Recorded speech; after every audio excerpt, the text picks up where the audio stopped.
The order has been posted as required by law. All board members are present with the exception of Mr. Stone, who is out of town. At this time, I'd like to move to item number 2, the invocation Pledge of Allegiance. Brother Justin Wideman, pastor at Direct Baptist Church, leads us in the invocation. All right, let's start. Father, we love you. God, we thank you for loving us. What an awesome opportunity. What an awesome privilege. What a blessing. What a challenge and a charge that you've given each one of these members. And you tell us in your word in 1 Timothy that we're to bring all things to you in prayer and supplication. And we're to do so without grumbling. So, Father, I just pray tonight that everything that's done in this meeting may be conducted in a way that ultimately brings honor and glory to you. God, I just pray that all the recommendations tonight, the decisions that are made, are done so through your inspiration. That it's not our own wants and our own wills, that ultimately it's your will that will be done.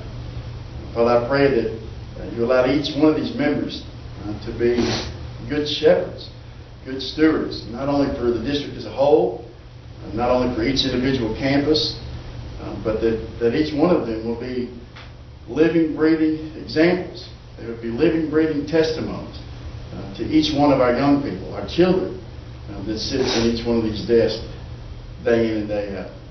God, thank you for allowing us to be a part of such a wonderful district, an awesome school family, an awesome school body. Thank you for the teachers that are ultimately the hands and feet, the ones that are in the trenches day in and day out, that are making such an impact on our kiddos. God, again, we thank you for just this special time that we get to come together and impact all of our young people. Again, I just pray a hedge of protection over these board members tonight. And God, again, just everything that's done through this meeting, through our walk day in and day out, on campus, off campus, that it all be done in a way that brings honor and glory to you. Thank you for those that have come tonight just to support and to encourage. Again, we love you and we thank you for loving us. We pray these things in Jesus' name. All God's people say. Amen.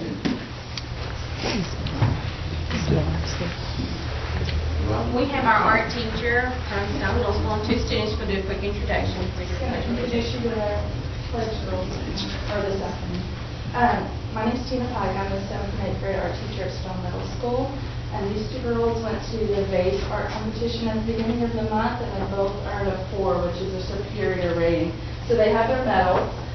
They both earned the same rating. The colors were just their level of experience. That was the same award they received, though.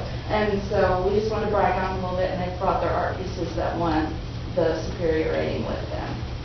And now they're going to lead us in the Pledge of Allegiance.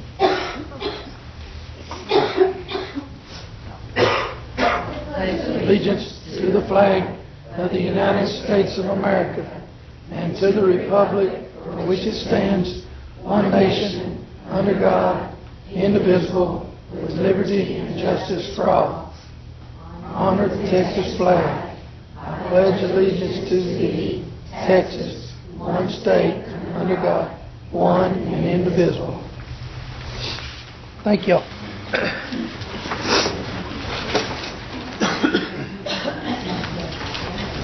Takes us down to item number 3, recognition of students and staff. Ms. Coleman, do you have anyone? Okay. All right. That'll take us down to item number 4, public comments. Open forum procedure for the presiding officer, public comments. This is a time for anyone in attendance to provide comments to the board. Statements from the audience will not be permitted during other portions of this meeting. So please let us hear from you now if you have comments to present. For your comments to be heard, your name and the subject matter of your comments must be written on the sign-in sheet provided prior to the beginning of the meeting. Each speaker will be limited to 5 minutes to complete his or her comments. As the presiding officer, I will strictly enforce that time limit. If a group of people want to be heard on the same topic, the board asks that a spokesperson be designated to avoid needless repetition. The board shall allow no more than 30 minutes for the public comment portion of this meeting. The board has adopted rules to preclude the abuse of open forum by, for example, anyone uselessly repeating the same comment or complaint meeting after meeting. In the event your comment in the judgment of the presiding officer constitute a complaint against an employee or officer, the presiding officer will interrupt and ask you to stop, and I will direct you to proceed with the district's formal grievance procedure, DGB, AFNG, or GF local. With these cautions in mind, we will now be glad to hear the general comments. Please state your name and the subject that you wish to speak on for the record. Heather Moore? Yes, sir. My name is Heather Moore. I am Alden George's daughter. I would like to respectfully come before the board today and express our family's gratitude for the naming of Alden George Way between R.L. Maddox Stadium and Possum Field. Many of you know that my dad dedicated 44 years to this district. Said I wasn't going to do this. Many of my first memories growing up were somewhere on this campus. Dad had an affinity for dirt, so we were either hauling it, dragging it, leveling it, raking it, watering it. It seems like we were always playing in the dirt somewhere. We are a very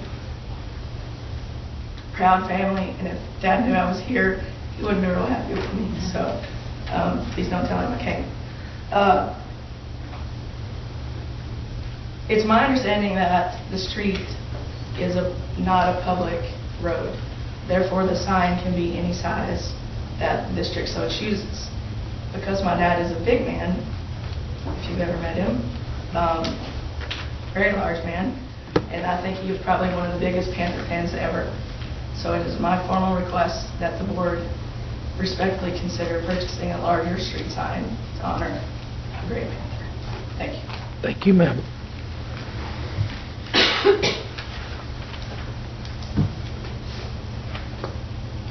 Ms. McLaughlin?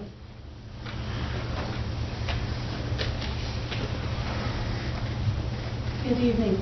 My name is Ella McLaughlin, and I'm here speaking on behalf and support of Chandra White. I'm the K-12 math instructional coach for the district, and I had the opportunity to work with Chandra last year as my immediate supervisor when she was over curriculum and instruction. During that time, I came to appreciate how smart, hardworking, and selfless she is. She came to the district 3 years ago, and when she first came, we had a little bit of a rocky start with some of the things that she implemented in the district for the teachers. During that time, and since that time, she has listened and made adjustments to accommodate the staff as much as possible without compromising the integrity of what she has been trying to do in the district. She's had a vision of greatness for North Lamar since the day she got here, and she's worked tirelessly to see that goal. Chandra cares about and loves the staff and students in this district. She's won the love and respect of those who work with her. When she's asked a question or for help, she'll stop whatever she's doing and spend as much time as she needs to find an answer and help and advise in any way that she can. She's patient and respectful in all of her interactions, no matter what the topic is or how she's being treated.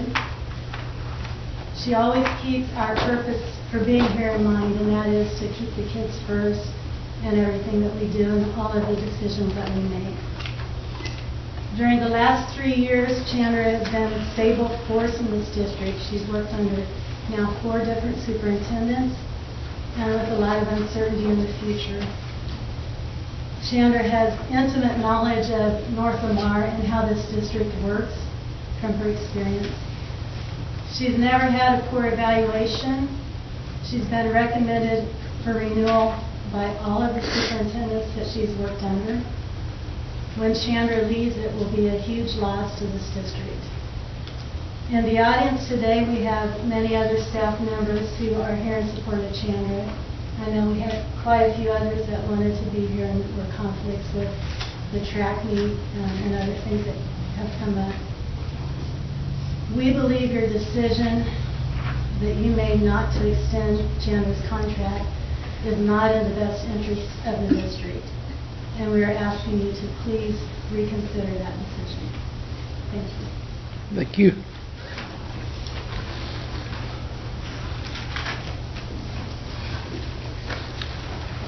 No one else had signed up, so that takes us down to item number 5, consent agenda. Everyone had a chance to look over?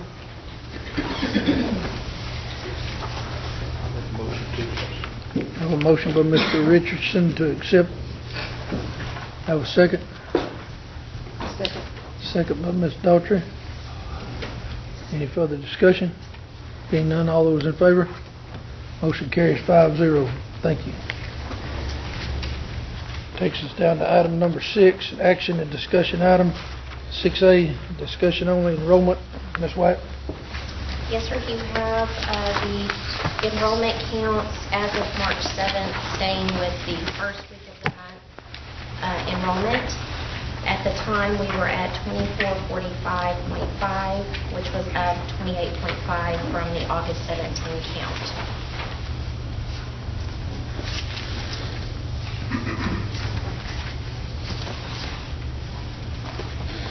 Anyone have any questions? Being no questions, we'll move to 6B, discussion only. Chief Bowes? Yes, sir. Mr. Stewart asked me to go over Raptor just a little bit for you. And I was just going to give you some numbers. The very first week we did it was the week before spring break, the 11th to the 15th. Worked out very well. Just without boring you with all the numbers, we had 291 entries, only one mismatch. Which means that's 2 people with the same name, and our folks have to, it brings up photos, and our folks have to look up and try to figure out who's who. It's a matter of seconds, done pretty quick. 0 sex offenders admitted, none present, so it's doing its job, definitely doing its job. Our mechanisms for the doors are almost complete. He had a couple of parts that he had to order over spring break. He was hoping to get them done before, but they should be complete, hopefully by the end of this week, he believes, but they're not sure. Okay. But other than that, that's kind of where we're going. All right. I'm sorry. Oh, absolutely. Yes, our folks have just dove in. It's great. Very simple and easy concept. Very easy. Yes, sir. Thank you, Chief. Yes, sir. Take us to 6C, 2018 STAR and EOC comparison. Dr. Chadwick. Yes, sir. Y'all have in your board the different data that you requested, and I sent that to y'all earlier in an email, so if you have any questions at all, it's a great time. I'll be happy to answer anything that you have. How did we decide who to compare to, Ms. Chadwick? Okay, so I decided this way. We have a list of 40 comparable schools for each campus. And so as I went through each one of those, I looked at the ones that had the most close comparisons in every area that we had. So I took that down to about 10, particularly population, demographics, special ed, ESL, the things that we have the different programs for. And so when I got to about the top 10, I looked at each of those to see which ones were closest to give us geographic comparison. So then I picked the 2 closest to go along with that. So I narrowed it down to the top 2, and then those from our region, districts, and just state and regional comparison, circuit center comparison. So all the things I had before, plus the 2 from each campus comparison group that met us the closest. Overall, how do you think we compare? Well, what I'm pleased, if you look at the overall comparison, I feel like we're really at or above state and region in almost all things. There were some school districts that might have been a little far ahead of us, but I think that what we've got going on here is very, very close to the best of all of those in comparison if you look. Because even if you look at the numbers above each graph, you can see they're either highlighted in green or yellow somewhere. And if they're highlighted, it means we were either number 1 or number 2 in that category overall. So is it safe to say that we can go back to saying that STAR test wise, for people in our area, we're doing as well as anybody? I would say that we're doing a fantastic job. Yes, sir. It's great for our teachers and for our students, correct? Absolutely. I suspected when we talked about this last time, and we broke these out between elementary and secondary. In elementary, there's almost no highlights in meets or masters. So that's what it looked like from the taper report to me, that that's an area of concern, and these comparisons would suggest the same thing. What's the plan? Our plan is... Now that we have to worry about those students, may factor into the ABC rating. They absolutely do factor into ABC rating. What's the plan? One of the things that we focused on greatly with the coaches and with our different district and campus planning and subject planning is to focus on the performance assessments that's set up in Teach Resource System. Those performance assessments are full of rigor, and they very much match the rigor of the STAR test. So I know that a lot of our coaches have been working with some of the teachers on meeting those performance assessments. And then our benchmark system, we're showing great improvement from last year's benchmarks to this year's benchmarks already in several, if not most, areas.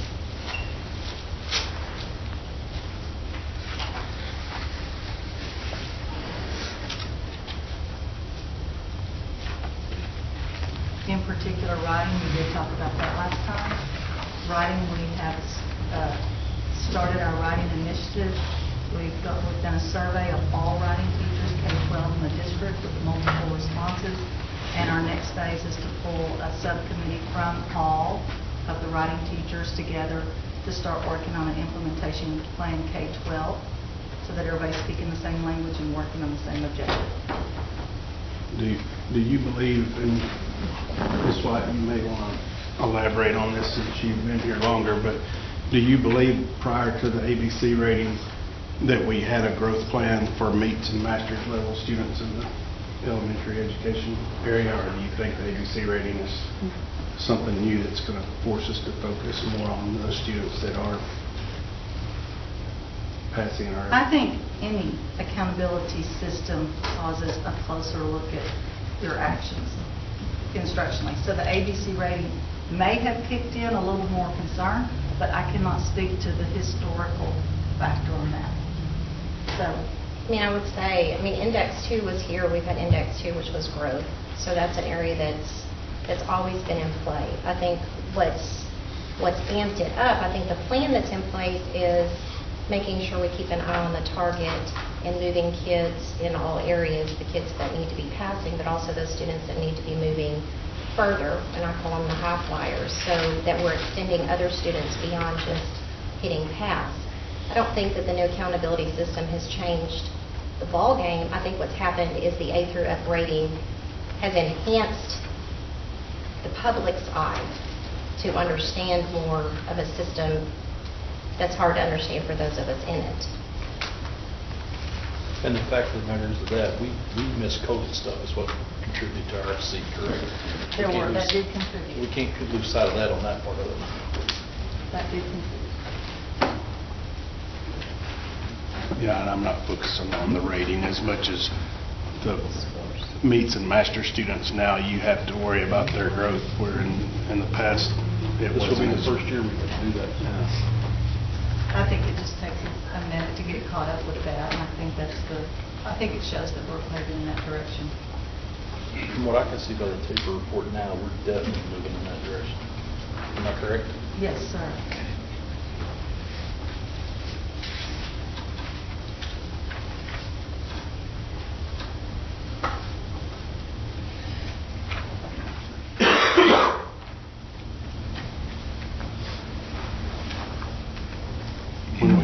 When we look at growth in meets and master's level students, are we looking at these other districts and what they're doing to be successful? We are. Actually, the principals of the campuses have those lists of their 40 comparable groups, and I know some of them have made contacts, and I know that Bailey has even loaded up a group of teachers and spent a day at Bell's, where they are showing excellent progress, and then they've come back and started implementing some things that they saw would benefit their students as well. So I know that every principal is taking a very close look at that. Thank you. Anything else? Anyone else have anything? If not, we'll move to 6D, for consideration approval for the English Language Arts and Reading K-8 Adoption Committee. Dr. Chadwick. Okay, you have in front of the next page, Proclamation 2019 Adoption Committee, and with every proclamation, we must have board approval of the committee that will be charged with picking the materials that we will adopt. And so you have your list by grade and by campus, and we just need your approval on that list if you think that that's a good list. I'll make a motion, looks like a great list. Motion by Mr. Richardson. Do I have a second? I'll second. Second by Ms. Daughtry. Any further discussion? Being none, all those in favor? Motion carries 5-0. Thank you. Takes us to 6E, consideration approval 2019-2020 school calendar. Dr. Chadwick. We did have a committee meet and discuss the different issues on the calendar. The one you have in front of you is the calendar that was voted on by the district between two different calendars that we reviewed, two different options that met all the needs of the district and the testing scenarios this year. Spring break is in line with Paris Junior College, so that is the placement of spring break a week earlier, which I think just takes it back to where it was prior. So this is the calendar before you if you agree on this one. Ms. Chadwick, this is based on a 5-day week, correct? Yes, sir. So we do STAR testing for 2 solid weeks in May before we get out of school and have final exam. Yes, And ma'am. that's the state. The state sets those dates, yes, ma'am.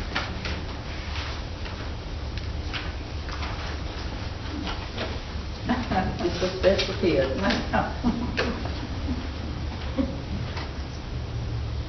As far as those dates go, they tell them and we work around them.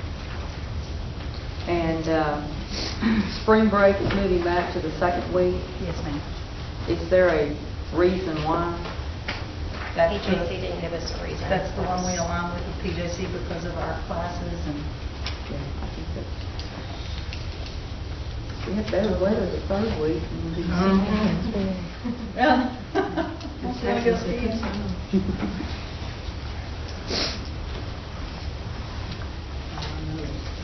Nice Christmas break. Yes, we need a motion. Motion by Mr. Trammell. Do I have a second? Second by Mr. Richardson. Any further discussion? All those in favor? Motion carries 5-0. Takes us to 6F, consideration approval of pre-K enrollment policy for 2019-2020 school year. Dr. Chadwick. And this is a policy that Ms. Hughes and Mrs. Malone worked collaboratively on and came up with this idea to be in line with other school districts in our county that are offering full-day 4-year-old pre-K services. Call your attention to the bottom where we would then offer employee children if there's still room based on our numbers, the number of teachers and number of spots for a fee that would be paid out through employee deduction. So we were just wanting to make sure that this would be something that met with your approval. If you have any questions, myself or Ms. Malone, Ms. Hughes would probably help answer any of those concerns. We wanted to wait until you all approved this before we hit kindergarten roundup really hard. We've got flyers and things just hot off the press and ready to get out there. I've got a question about the tuition. Explain how someone qualifies to not be charge the tuition, and tell me about other districts that we compete with for kids, what they're doing. Okay. The federal eligibility guidelines, so they would have to pay tuition if they did not meet these criteria. And those are, a child must be at least 4 years old by September 1 and meet one of the following: unable to speak English, be educationally disadvantaged by participating on free or reduced lunch, be homeless, be a child of an active duty member of the armed forces, be a child of a member of the armed forces of the United States, be in or have been in the conservatorship of the Department of Family and Protective Services, be the child of a person eligible for the Star of Texas Award as a peace officer, firefighter, or emergency medical first responder. So those people would qualify. So anybody that did not meet that would not qualify. Okay. What other districts in Lamar County offer all-day pre-K program? I believe all districts in Lamar County offer full-day 4-year-old pre-K. We were the only ones that were at half-day. And I know that Chisholm charges this exact same tuition if they are an employee who wants to put their child in, if there is room. Are we going to have, is that the number of students there under waiting list number 2? Is that the number of total students we're going to have?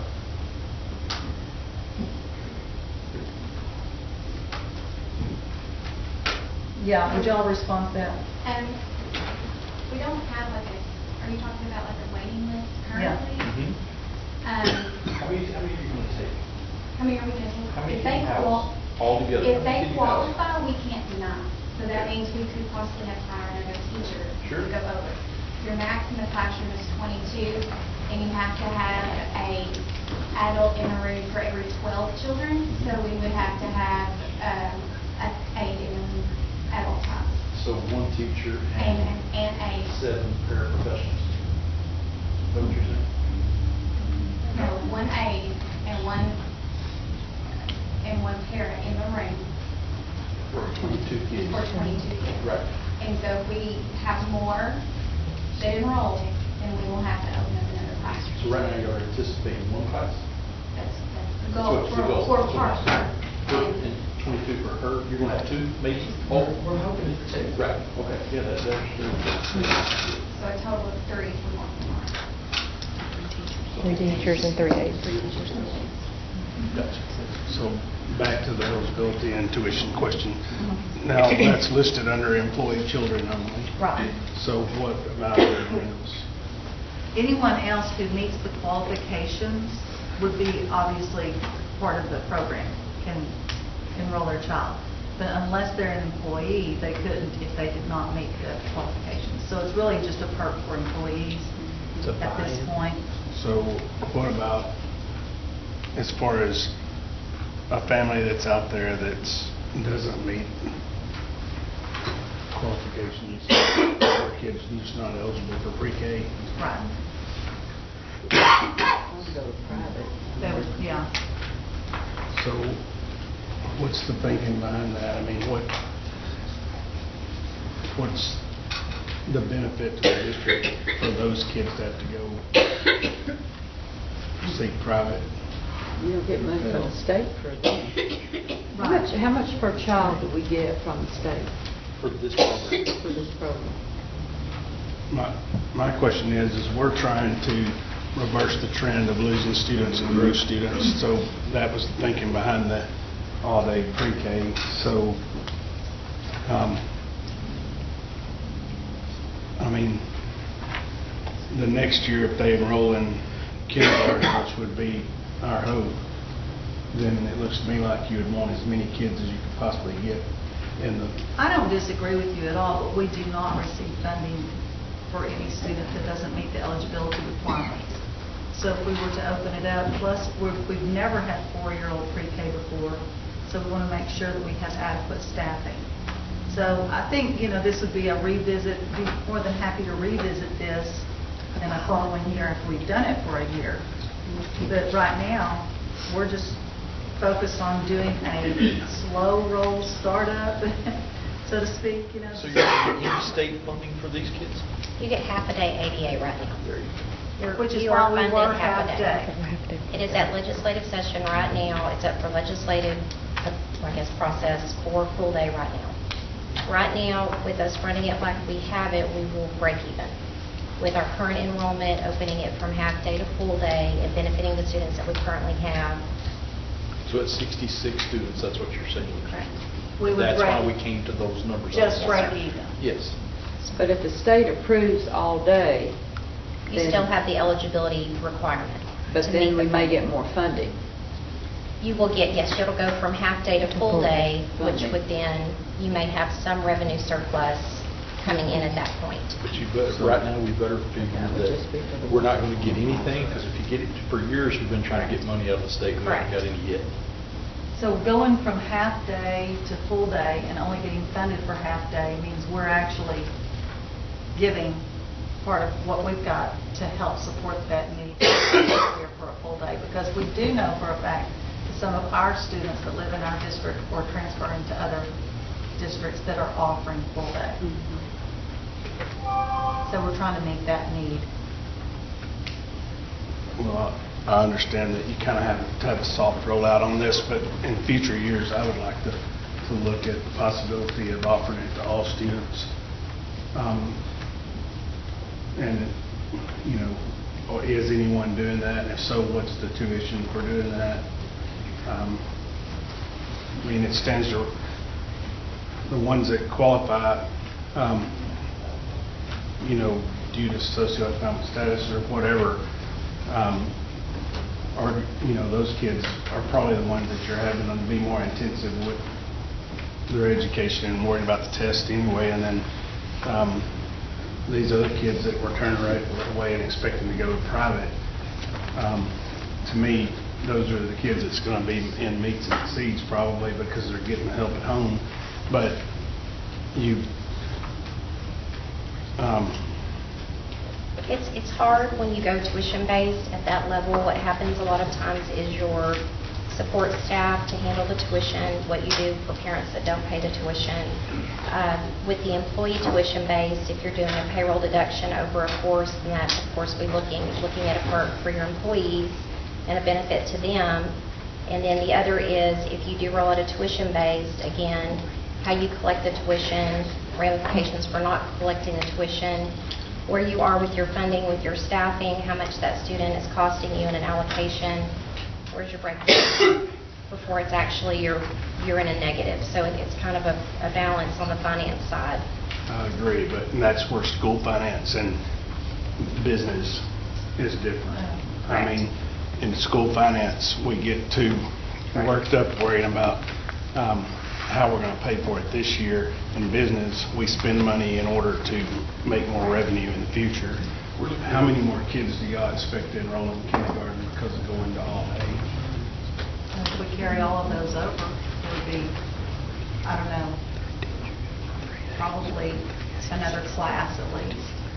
And that's $6,000 a kid, The next, absolutely. every single year. One of our concerns, though, and I mentioned that, Half right now.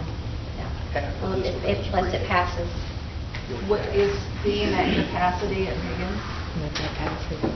One of my concerns is that we're at capacity at Higgins, Yes, ma'am. so every room is full. Are we using the portables?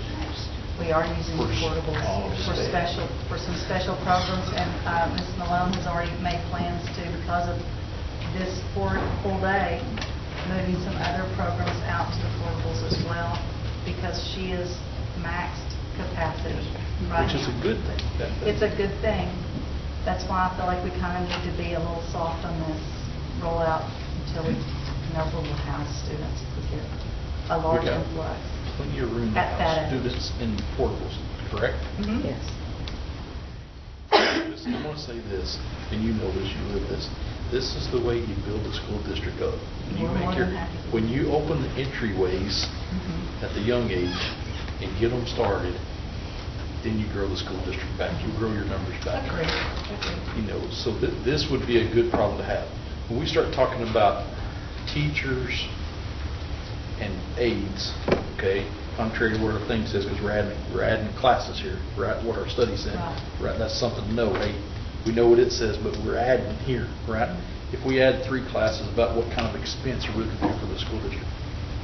If we add 3 teachers and 3 aides, what is it going to set the school budget back to do this? Personnel. Are you asking this? I'm asking personnel. Well, right now, we have existing personnel in place. So what we would be looking at is another potential pre-K, Ms. Mullen, am I correct, another pre-K teacher. We are hoping to use aides. When we visited with Ms. Crutcher, when we did a preliminary discussion about it, I think the most benefit is to move teachers within the district to try to fill those as opposed to hiring externally based on enrollment. So your flight here, maybe a smaller class here, we can move a staff to support the pre-K here. But we're going to try have to keep certified it. teachers in every class? Yes, sir. Okay. And when we talk about, just so I understand here, we talk about we're at Higgins bulging, okay? So we're obviously going to have to add teachers down there for 2 classes, right? No, only one. She already has She has pre-K, because we have pre-K now. Pre-K one, so you need 1 more teacher. We would need 1 more teacher. So is that when you're going to move over, or is that when you're going to hire? Mrs. Crutcher, when we met, said her recommendation would be to stay internal with that candidate so that we weren't adding any additional funds to the budget because we don't know what the legislative session is going to do. Sure, I understand. If we have full day, then you're in alignment. If we're at half day, you're going to have to make sure your budget can support the additional salary. I agree with that. That's why I'm asking, what is the amount of money we're going to have to spend for teachers and teachers' aides to start this program? Figure that number. I don't know with them. I have not been in the projections. Do you feel like But there if will we be can move from break-even within, it for wouldn't be a cost of funding salary. for But students? if we had to hire everyone that's already lecturing. Because we were, yes, We felt it was going to be a break even. we They felt feel it was like it'll break be even, so break-even no with additional funding. cost to start this up with 3 classrooms. Okay, because I can't. I don't have specific numbers. Before we take off, we just need to be sure that we're, and I got to be honest with you, I'm with Jeff, this in the business world, you never think about break even. Because when you think about break even, you lose. I promise you. Am I right, Jeff? Okay. Yeah, man, But with this, Yeah. this is something that essentially could get real profitable real quick, okay, if we serve our kids really well. And I know there's no federal programs for this, is there? For pre-K? Well, no, there's not. There used to be a pre-K grant, and the pre-K Yes. grant went away. Yes. Or it's completely. not. We are not in it. This was Well, that's my moving next to question. separate What have we funding. got to do to get into that funding? Because I know there used to be some pretty good funding. That would be the Head Start The Head program. Start. We're talking about the Head Yes. Start program. Yes. That's a countywide program that we're not, that we were enrolled in, Mhm. just at Parker, Mhm. because they wouldn't service the in-town, they were going to their own. But there is federal money for that. There is a Yes. federal Head Start that you could, if North Lamar decided to start their own, there is federal funding for that. At the time, we're keeping with a pre-K only, as opposed to a Head Start. So this would be a traditional pre-K program. Understood.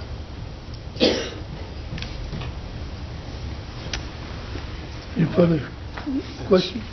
I like it. It's my hope that the Facilities Committee realizes the need at that campus and for the future growth that this program is probably going to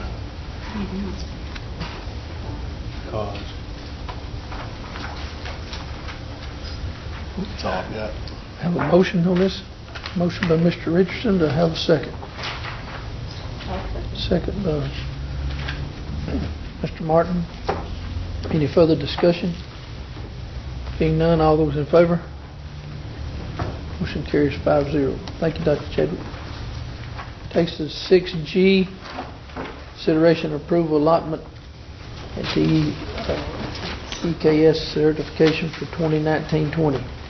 Dr. Chadwick. Okay, this is just an annual certification that needs to go before the board to certify that our technology and instructional materials allotment is used only for expenses allowed by the Texas Education Code, that this district has instructional materials that cover all elements of the Texas essential knowledge and skills required of the curriculum, except for physical education. and that if requested, we will provide the title and publication information for any instructional materials requisitioned or purchased by the district with the district's allotment to the State Board of Education. All of those have been checked from kindergarten through grade 12, all subject areas that we serve, and this requires signature of the superintendent, board president, and secretary. And then I will email this to instructional materials, TEA. Any questions? Have a motion? Motion by Mr. Trammell. Do I have a second? Yes. Second by Mr. Richardson. Any further discussion? Being none, all those in favor? Motion carries 5-0. Takes to 6H, consideration approval of heating and air proposal for filter installation. Mr. Landis.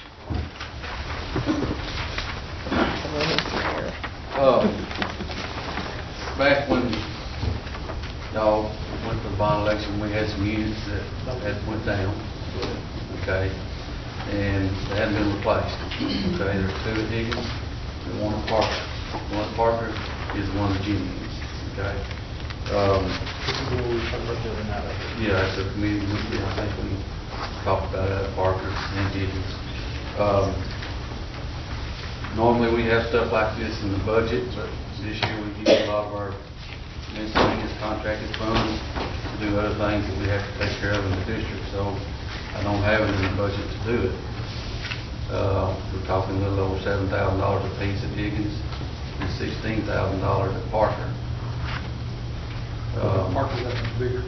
Yes, sir. I don't know if you have. I do, right from, that's a 20-ton at Parker. right. Okay, and these have been down for a long time. Roughly how long? I'll be here 2 years in May.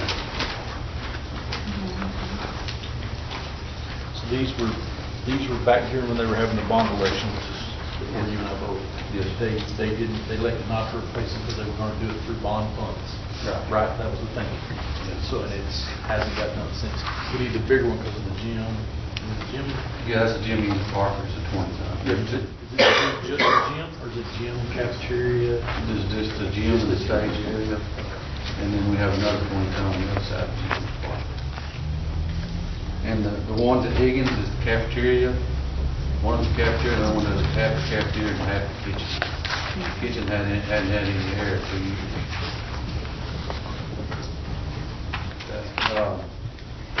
And as far as, you know, it's quite a bit of money. And then I have something on here for filter changing. And I told y'all a long time ago when I took over that I was going to start implementing some preventive maintenance. And we lost over $20,000 in compressors in the last 2 years because we don't have that in place. And we've got to do it. This company can come in and change them 3 times a year. It'll cost us a little over $10,000 to do it ourselves, and that's to buy the material. So it's a little over $11,000 for this company to come in and change them 3 times a year, and they're done. And they make sure they're done. Not only that, they'll do a list of the belts and things that might be wrong with those units and hand us a list so we can put them on work orders and get them took care of. But that'll cut down on your compressor failures. When you don't change the filter in the units, it's like the one you have at house. If you don't change it, that's the most important thing in your heating and air system is that filter. We don't have, well, before that, they didn't have a system in place. They just changed them when they had a chance because, you know, we've talked about this. I'm understaffed. Did we get the guy that we ordered earlier? Hired another person yet? Yes, sir. We made some arrangements back earlier in the year. Yes, sir. He starts this April 1st, I think, Monday. Correct. When he starts that. What took us so long to get that person? So we approved that back in the summer before school even started. Well, we just, I really don't have an answer to that except for the fact that we just, you know, at the time, the superintendent wanted me to hold up. Even though we approved it during budget time? Yes, sir, because we didn't know, I guess, you know, how we're gonna go in that direction and what we're gonna do with that person. But we held off. So, we finally got that done. She approved it as soon as she took over, and, you know, we got it done. He starts April 1st, and it's gonna be a big help to me and us to get things done. But the filter changing, if you took one person and you started, by the time you got finished, you'd have to do it again. There's so many filters in this district. They're all tip contractors, you know. That's how we try to do things, and get the 2% back and all that good stuff. But anyway, this is gonna, like I say, I've been here 2 years and we've lost over $20,000 in compressors. And what you're saying is, for what this number is here to do the filter change, okay, you get where I can show you reading. This number right there, that's what they're gonna charge us to change all of our filters, and it would cost us that much. It cost us a little over 10 grand for us to buy the material. So for a year, they're gonna charge us about $1,500 to change all of our filters for an entire year. Well, it's 11,000 for 3 times a year. I understand, but 10,000 would be for your, what it would cost us normally.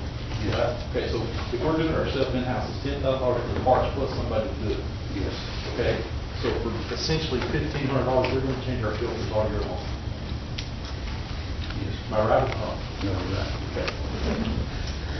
Most of these type of units, you change the filter like on top of the building. I personally pay a local contractor to change mine because it's a safety issue for me or my employees to be going up there anyway. So, I mean, you've got that risk too if you're doing it in-house. I mean, you're putting people on the roof constantly. But explain to me why not $895, for example, the one in stone. What's so special about that filter and the complexity to change it for it to be that price per time? Okay, there's different MERVs. There's like, you can go from MERV 1 to MERV 10, just depending on what that MERV rating is. And this the filter has got a slight chemical on it that catches, you know, like the dust, keeps the not mold, but real dust down, stuff like that. It catches more dust, prevents more heat filter from, your evaporator from getting dirty. You can go with a lower MERV, but certain areas where we don't have a whole lot of carpet and there's a lot of traffic, we'll go to a heavier MERV filter so that we catch more dust. Like some buildings may not, you may go to, say, Everett. Okay, Everett doesn't get as dirty as fast as these other campuses, but some do. If you got a lot of tile, you're going to have a lot of dust. And some of these units, the cost on them, you got different size filters. When you order a unit on a rooftop, you try to order a unit that's you got the same size filters. We got different size filters. We got so many different sizes, it's unreal. Okay, and when they order the next unit, when that unit went bad, they ordered another one. They might have a 20 by 25 or 20 by 24. Okay, so when they build these racks too, they supply the racks as long as we're doing this with them. Okay, they build these racks and this material's cut and bagged. They go to each campus, they roll the material into that rack, push it in, and they're not just changing dirty filters, they're changing the material. The rack stays in the system. And there's also some of these rooftops, this open air, like we have a return drop. I don't know where it is in here, over there in that corner. Okay, that's going straight to the unit. That stone, the whole attic's will return, so they get dirty a lot quicker. So we're talking, they're going to change them quarterly. Is what I'm seeing here, right? Yes, Every sir. 4 months. So we're looking at, it's going to cost our district $475 a quarter for somebody to come in and change their filters. We can't hire somebody. No, sir. And we have so many calls. I say you got in that time to do That's that. what I'm saying. So this is a relatively very, very, very minor expense that will free up that person. Plus the safety. Yes, sir.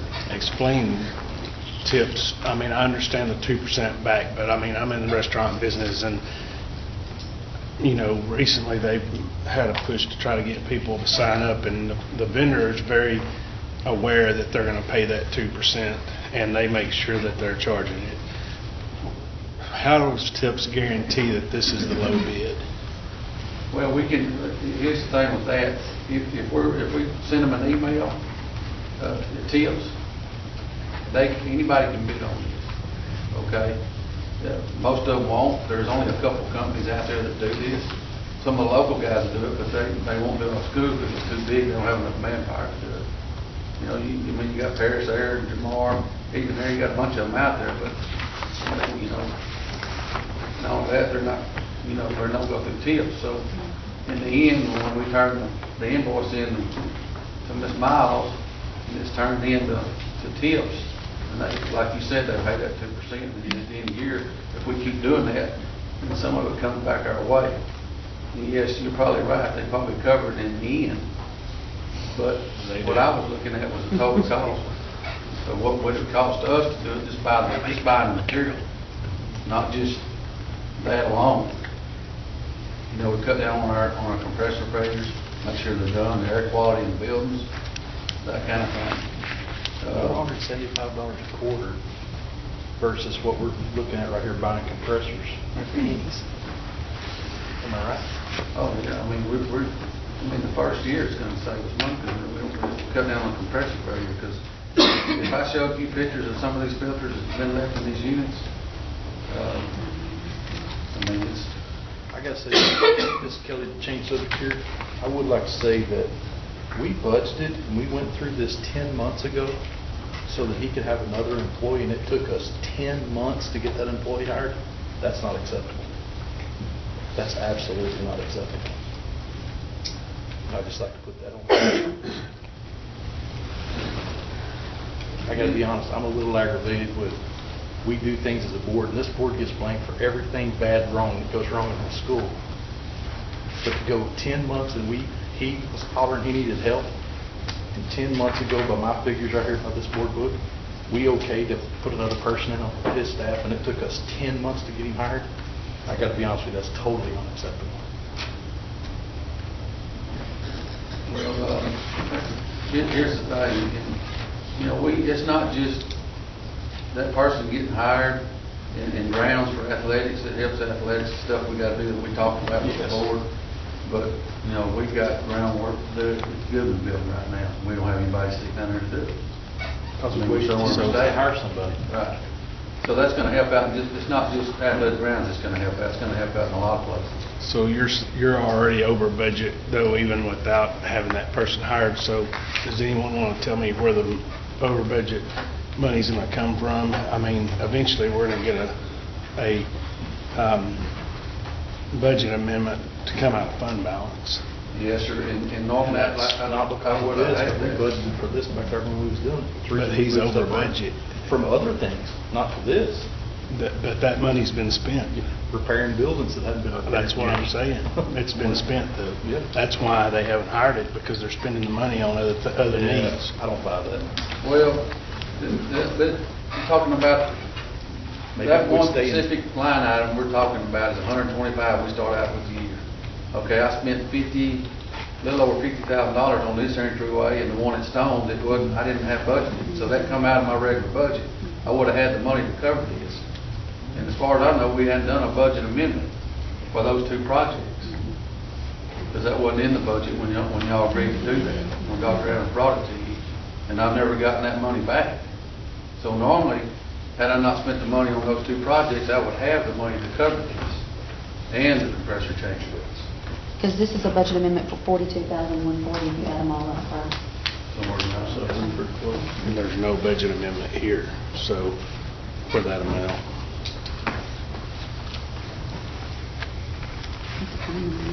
But Can I ask a We'll have to question? look at the bonding For codes the- and see if we can move For it the next around, board- do an For the amendment. next board meeting, can you tell us how many budgets that we have overspent the budget?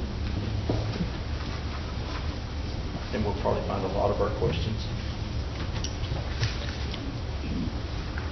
And I haven't, and here's, I haven't went over on my budget, okay? No, you I haven't. just want to make sure that You have not. that I'm covering myself in the end, it's all gonna wash out probably anyway.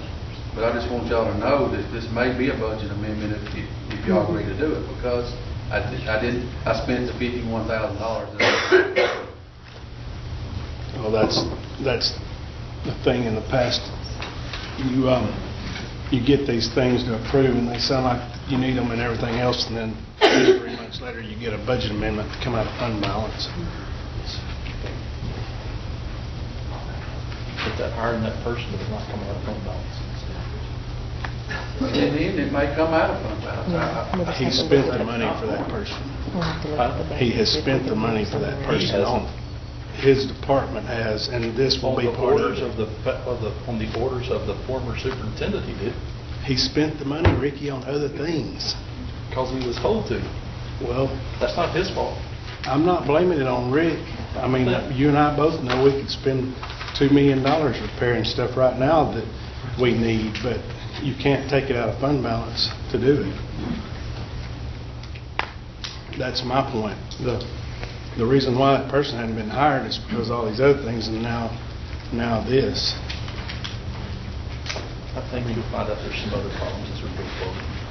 I mean, that's the thing is, you're right, we need to know where we're at on budget and how many budget amendments out of fund balance are going to take place between now and the how end of many the year. departments have overspent their budget? That's information that Ms. Miles Now, and the I can money work I on. spent that you're talking about, that was the one we decided not to go outside with the outside contractor on spraying, and we used that money to buy the tractor and hire another employee to help take care of that. That's the money that, we did spend that money. We didn't spend all of it because we ended up waiting until now to hire that other employee. Have you taken your test yet? No, sir. Why not? Well, I have to drive the bus quite a bit. I mean, here's the thing, I'm spread pretty thin as it is, and I end up having to drive a bus quite a bit. We're side drivers, and I try to help transportation out as much as I can. I got to drive tomorrow. I mean, I can't be in 100 places at one time. I try to do what I think is best to help the district out. But, I mean, I have no excuse other than I'm just busy. Well, because you're having to spend morning and afternoons on the bus. Is that right? Most of the time, yes, sir. I'm not complaining. I'm not complaining one bit. At most districts I've been at, that's just part of the game. And what you have to do, you spend a lot of time here. I spend a lot of time up here, not just at board meetings, but I'm up here all the time, like spring break. Everybody's gone, we're working. But, and I'm not complaining about that. But there again, I'm trying to take care of a 4A district with 6 guys. Okay? That's why and try to keep things from failing and money going out the door. If you'll remember when we talked about hiring this person, one of the stipulations was he was going to be a bus driver. Right? Yes, sir. And he is going to be a bus driver. There we go. Yes. The next question is, why are we having so much trouble getting bus drivers? Everybody is. Well, the thing about it is, we talked about that back during budget time too. The thing about it is, we talked about that during budget time too, and when Mr. Denard left here, we went to this new pay period, and we're now paying $4,000 more than we were, and we still can't get bus drivers. There's something wrong there too. What do you want to do on this here, Rick? On this, You need to confirm that? The air conditioners and the filters. I think we absolutely need to do the filter thing. Do I have a motion I'll from? make a motion to. Have a motion by Mr. Richardson. Have a second? I'll second it, yeah. Just to clarify before the vote, the motions for the filters, what are the air conditioner units that are not working included in the motion, or are we doing that separate? We can do them separately. I mean, they're all under the same item. We're all on the same item. I'll make a motion to Same do the air item. conditioners and the filters. Yeah, That's same what item. yeah. Okay, the motion is to approve the air conditioning units recommended. Can I say something? Yes, sir. Yes, sir. Here's the thing. Okay, we've sat here and talked about this, and there is no doubt we have facility issues. I know in the 21 months that I've been on the board, we've spent well over $1 million repairing buildings, getting things in better shape, showing that we'll take care of them. I mean, I understand it. I know, and Jeff's exactly right. We can't keep going back to the well But I will say this, we got to do a better job of managing our money at the administration level than what I think is being done, okay? Yes, sir. Because we can't have kids without an air conditioner. That's not right, okay? Or our staff without an air conditioner. That's not right. I mean, I understand, but if we're not going to take care of our staff and we're not going to take care of our kids, what are we doing? To me, we got to do that. Yes, sir. I make a motion that we do both. I'll second. Okay. All right, Mr. Dockridge, seconded. Any further discussion? Being none, all those in favor? Motion carries 5-0. I'll do a budget review also, and if there's any way that we can do an amendment without having to get into the general fund, we will. That takes us to 6I, consideration and approval of budget amendment. The amendment in the amount of $550 is to move funds from middle school library travel and into travel at the junior high. Ms. Stewart. What is this for? This is for a group of core teachers to go to a conference in Austin, and they needed, since we no longer have a librarian, that money can be moved to another account so that we can send our core teachers to the training that they need. Right, we're just taking it out of we're taking it Moving out it of from one library account. budget. It's just the travel money. I'll make a motion that we do that. Motion by Mr. Richardson, second by Mr. Daughtry. Any discussion? Seeing none, all those in favor? Motion carries 5-0. Takes us 6J, consideration approval of seek proposals for computers for 2018-2019 school year. Okay, request to seek proposals for computers for this 18-19 school year. And the letter is in your board packet, page 96. Are these computers for, like that? It's for a lab. This is for a lab at the high school, and then they're wanting to replace some of the teacher computers in their classrooms. How many computers are we talking about? About 70. So we're talking about towers. They want to start another computer lab? No, this is to replace some computers that are currently in the lab. Wore out, messed up. So, Tired. so they're wanting to replace a full lab here at the high school and then purchase computer teachers. I mean, teachers' computers So we're gonna in their have classroom, because a lot of them are really old in the classroom, so we're wanting to replace as many as we can for the teachers. outdated. Gotcha. Do we have, so we're going out for bids? It's just going out for Yes. bids. Go approve. Have a motion by Mr. Martin, I'll second. a second by Mr. Richards. Any further discussion? Seeing none, all those in favor? Motion carries 5-0. Takes it down to 6K, consideration and approval to seek proposal for athletic supply equipment, band instrument repairs, electrical service equipment repairs, HVAC equipment service and repairs, refrigeration equipment services, instructional supplies, equipment, janitorial supplies, kitchen equipment repairs, lawn maintenance, maintenance supplies, equipment repairs, pest control, plumbing service, roof repairs, gas, diesel, motor oil, and student accident insurance for the 2019-2020 school year. Red. Yes, sir. The gas, diesel, motor oil, Miss Miles, I guess is you, Clint's not here. No. When we talk about this, do I not understand, we bid this every time we get a load, right? We have to have 3 bids for that every time we get a load. I would have to talk to Mr. Hilger if I don't know his process for that. Mr. Landis can answer that. But What did you say? When anytime we get a load of fuel, am I not understanding the policy that we bid every load, we must get 3 bids, is that right? Yes. Are we currently doing that? I don't know at this time. I went to talk to Mr. Gilbert, but he's not here. He had his kid in track, I think, tonight. So, but as far as buying in for the year, you have to buy a minimum of 55,000 before you can do that. Yes. Gallons before you can do that, so you can't buy in for the year. You wouldn't want to buy in for a year, because year's a long time, price is going to change. Which, they vary a lot. Right. So if I'm understanding this right, we're supposed to be doing that every time we get a load, you get 3 bids. Yes, sir. That's my question. I'm a little bit perplexed at why we don't know the answer to that question.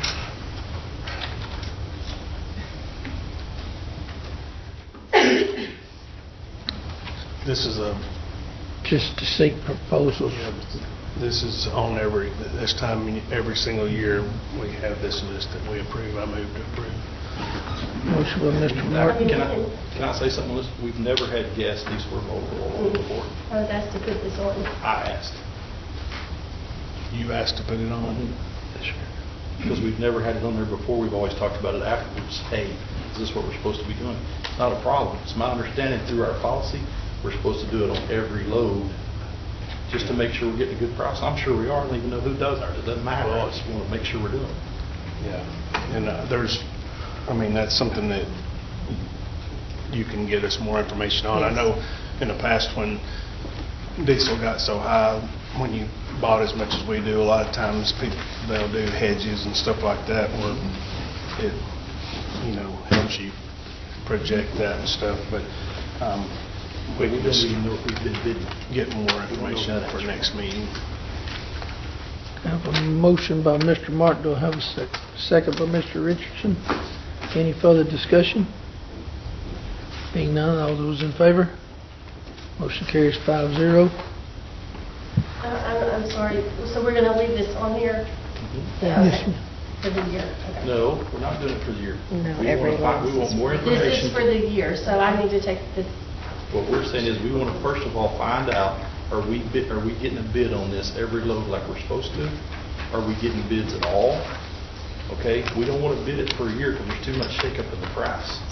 So do we need to remove this What she's saying is if it's on here, we're saying we're getting it for a approving year. For right this minute, we asked you to go find out some more information. I will get more information on that. So we can remove this for now. Is that what everybody agrees to? Until the March 8th meeting. We will remove that part So we're for now, tabling and I will get the that information from part. Mr. So you Hildreth need to- and present it to I'll the do board. April 8th. Red. Let's redo this. Make a motion to table the motor oil, gas, and diesel till the 8th board meeting. Sure we can get information by then. Is that Jeff, you agree with that? Was a vote already taken? I No. can't remember. No. Yes. Yeah, it was. Yes, the vote was already taken. Like a first and a second. Mr. Blake, Unanimous. you want to help us out over here? We had a motion, had a second, voted on the consideration approval, all that stuff read off, but we want to pull the gas, diesel, and motor oil till April 8th meeting. Can we just amend the We're just motion? Can we taking- we're just just amend- taking proposals. We're not. I think you could amend your motion in order to accomplish that. I'll amend the motion. Okay, Jeff's going to amend his motion to take the gas, diesel, and motor oil off till April the 8th board meeting. Can you agree to that, Mr. Richardson? Yes. Okay, now since we amended it, all those in favor of the amendment, 5-0. Thank you. 6L, consideration approval request to extend engagement letter for audit service to Mallory and McNeil.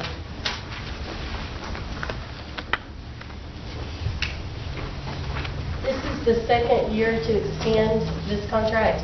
When y'all went out for RFQ a couple of years ago, you had the option to extend it for 3 additional years. So this would be the second year of that extension. I got a motion by Mr. Trammell and a second by Mr. Richardson. Any further discussion? Is there a fee change year over year? I didn't see one in there. It was the same as last year's. I'll look it up. It's very close. This year in this contract it's $28,500, and this last year it was $27,750.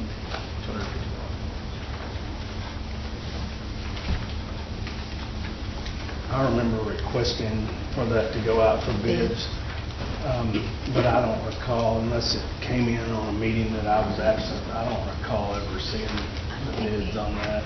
I'm fine with approving it another year, but when we get to the end of that term, It was 2020. after that, we need to send it out for bids.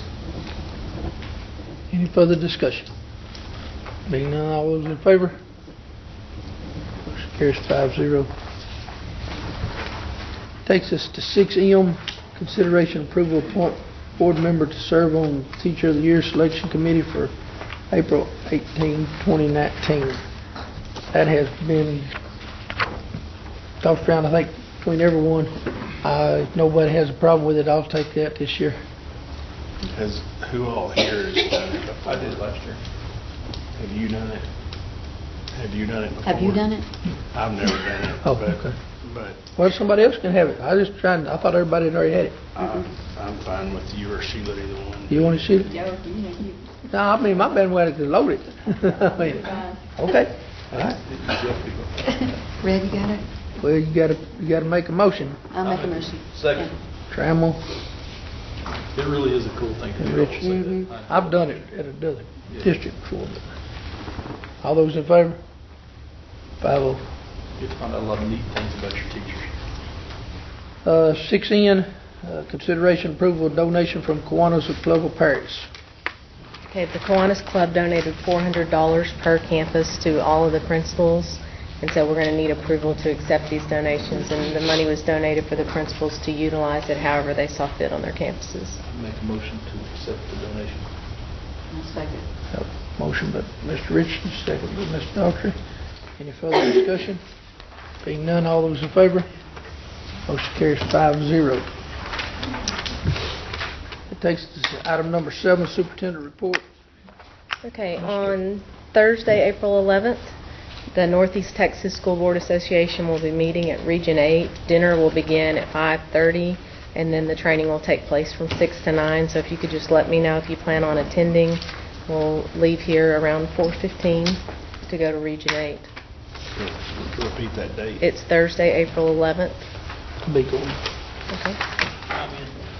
Mr. Richardson. I don't know. I'm You not don't gonna know try yet? to meet now. Okay, I understand. You don't know yet? You don't know? Okay. Ms. Daughtry, you know? She's in. Okay, and I can email you also that day. Just Just remind you. If I go, I'll meet you there. Okay. The school board election will take place on Saturday, May 4th at the Powderly Volunteer Fire Department and the Lamar County Services Building, which is the old post office, from 7 a.m. to 7 p.m. Early voting will take place the week of April 22nd through April 30th at the North Lamar ISD Administration Building from 7:30 a.m. to 4 p.m. each weekday. I wanted to let you all know that on March 11th, Dwight Offit turned in a notarized certificate of withdrawal to be withdrawn as a candidate from the school board election. Also, we're going to have a dedication and celebration for the following complexes: the Roy Chadwick Administration Building, the James Dawson Athletic Facility, the Alden George Way, and Lance Johnson Tennis Complex on Tuesday, April 23rd at 6 p.m., and this will take place at the James Dawson Athletic Facility. This will be a come-and-go reception, and all of the families have been contacted. Sir? Yes. Did you say from what time? 6 It's going p.m. to begin at 6. That's We have a also home baseball game that day. Parish North Mars. Softball. Baseball. Baseball? Softball. Okay, softball. I mean, baseball. Excuse me.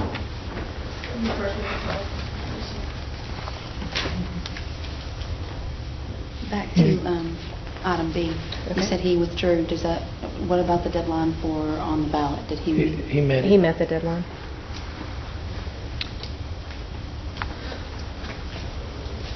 Does anyone else have any questions? Any other questions?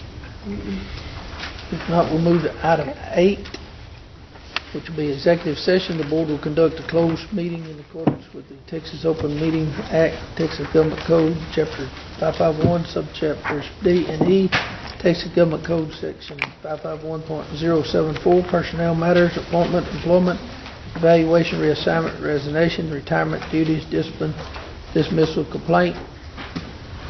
8A2, consider non-renewal, proposed termination of non-probationary professional personnel, teachers, administrators, and other professionals.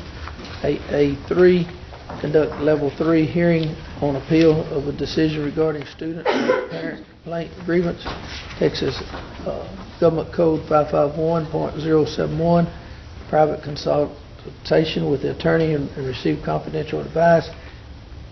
Texas Government Code Section 551.072, discuss purchase, exchange, lease, or value of real property. This time we'll go into closed session at, yes, we'll be at 7:14. Can we take a break? Yes, ma'am. Thank each and every one of you for your attendance.